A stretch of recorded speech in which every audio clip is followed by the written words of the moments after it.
Mystery culprits of heart disease. Along with the notorious risk factors, low-density lipoprotein and triglycerides, and the level of TMAO, trimethylene N oxide, in blood also needs to be watched for heart disease prevention.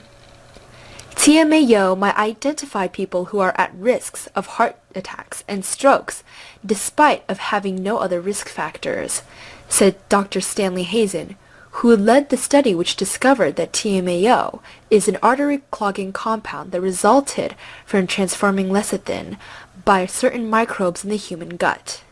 Lecithin is a nutrient that could be acquired from egg yolks, liver, beef, pork, and wheat germ.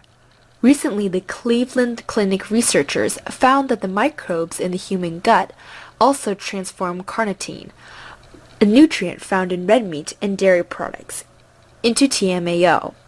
Vegetarians produce much less TMAO even when taking carnitine as part of the study. Avoiding meat reduces the chance of gut microbes turning carnitine into TMAO. The study had 40 healthy adults eat 2 hard-boiled eggs, which contain lots of lecithin every day.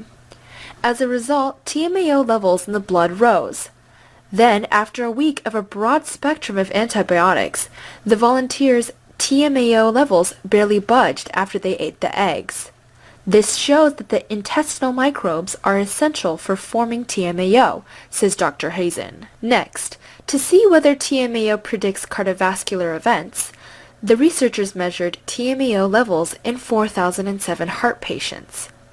After accounting for such risk factors such as age and heart attack history, they found that high levels of TMAO were predictive of heart attack, stroke, and death over the 3 years that the patients were being observed.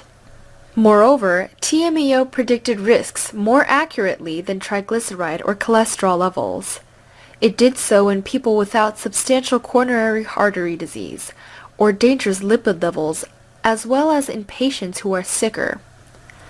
Specifically, people in the top 25% of TMAO levels had 2.5 times more risk of a heart attack or stroke compared to the people in the bottom quartile.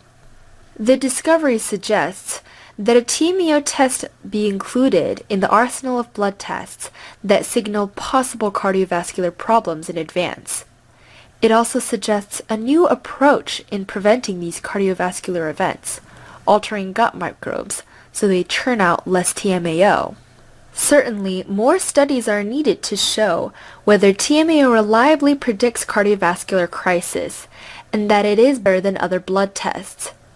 Experts disagree on exactly how many people who have no other risk factors would be flagged by TMAO.